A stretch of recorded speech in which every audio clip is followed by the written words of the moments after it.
ओम सभी को सादर नमस्ते। तो साथियों, आज हम महर्षि दयानंद सरस्वती के जीवन के विषय में जानेंगे।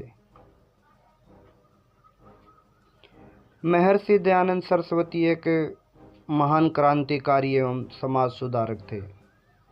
उनका जन्म गुजरात के टंकारा नामक गांव में एक ब्राह्मण परिवार में 12 फरवरी 1824 को हुआ था। उनके पिता का नाम कृष्णलाल तिवारी, माता का नाम यशोदाबाई था। पिताजी शिवजी के अनन्य भगत थे। वो भी दयानंद को शिवजी का भगत बनाना चाहते थे। इसलिए वो एक बार महाशिवरात्रि पर दयानंद जी को मंदिर में ले गए और उन्होंने उपवास रखने के लिए कहा।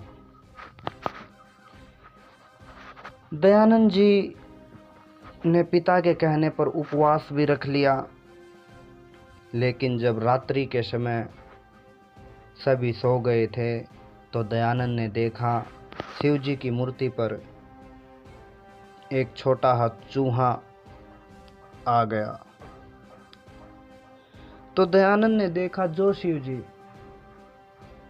इस छोटे से जीव को भी अपने से दूर नहीं कर सकता, वो भला इस संसार का क्या उपकार करेगा।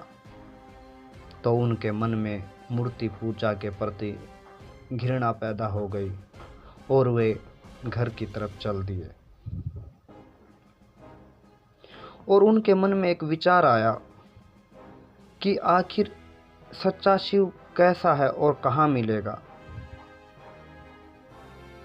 तो इसकी खोज में उन्होंने अपना पूरा जीवन लगा लिया। उसी के विषय में आज थोड़ी सी चर्चा कर लेते हैं। उनके गुरुजी का नाम स्वामी विरजानंद जी था, जिससे उन्होंने विद्या ग्रहण की और उन्हीं के आग्रह से अपना सारा जीवन समाज और राष्ट्र को समर्पित कर दिया। दयानंद सरस्वती ने 21 वर्ष की उम्र में घर छोड़ दिया था। उन्होंने भारत के कई तीर्थों की यात्रा की और विभिन्न संप्रदायों के साथ चर्चा की। इन्होंने हिमालय की कंदराओं में कठोर तपस्या की और ध्यान, योग, वेदांत का अध्ययन किया। उन्होंने काशी में स्वामी विरजानंद से शिक्षा ग्रहण की, जिन्होंने उन्हें समाज में सुधार लाने का निर्देश दिया और ये आदेश दिया कि वे वेदों के प्रचार में अपना पूरा जीवन समर्पित कर दें। महर्षि दयानंद सरस्वती ने पूरे भारत की यात्रा की और विभिन्न विद्वानों से ज्ञान प्राप्त किया। उन्होंने महसूस किया कि हिंदू धर्म अपने मूल वैदिक सिद्धांतों से भटक चुका है और इसमें सुधार की आवश्यकता है। दयानंद सरस्वती ने अपनी प्रसिद्ध पुस्तक सत्यार्थ प्रकाश 1875 मुंबई में लिखी थी, जिसमें उन्होंने हिंदू धर्म में प्रचलित बुराइयों की आलोचना की और वेदों के शुद्ध स्वरूप को प्रस्तुत किया।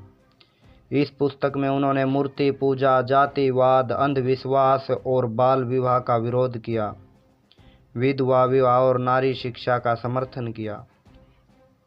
वेदों को वैज्ञानिक और तार्किक दृष्टि से प्रस्तुत किया।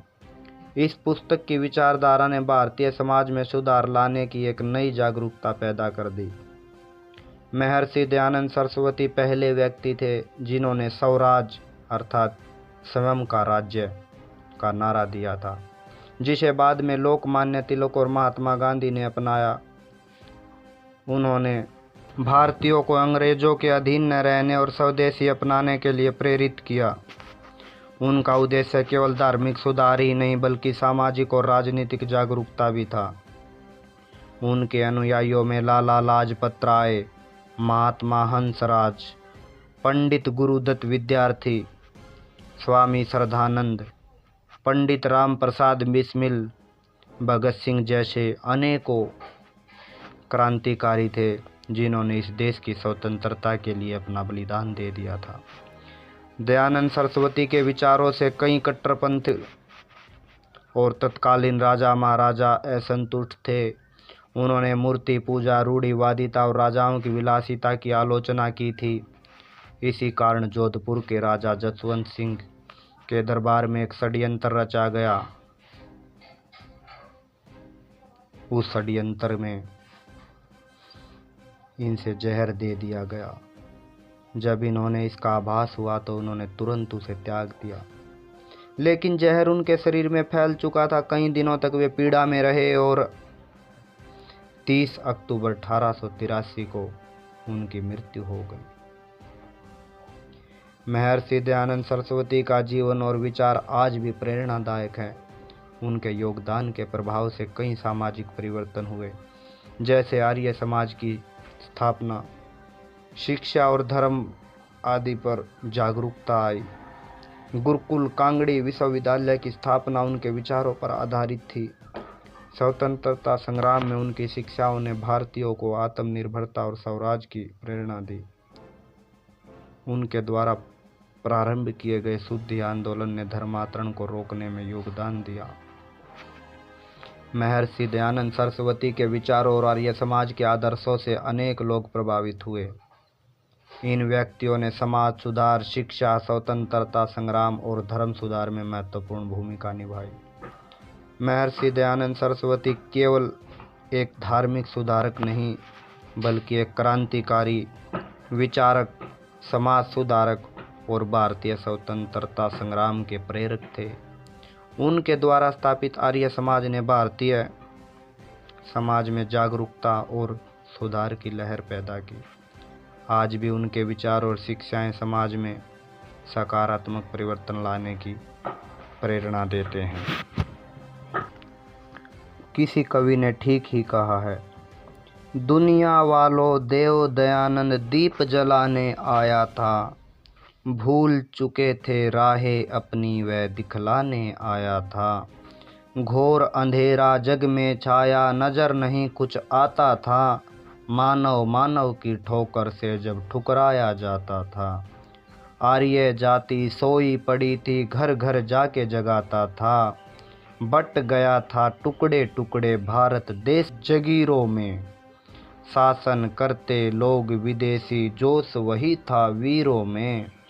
भारत माँ को मुक्त किया जो जकड़ी हुई थी जंजीरों में। जब तक जग में चार दिशाएं कुदरत के ये नज़ारे हैं, सागर दुनिया धरती अंबर जग में पर्वत सारे हैं। पथिक रहेगा नाम ऋषि का जब तक चांद सितारे हैं, जब तक चांद सितारे हैं। तो धन्यवाद साथियों।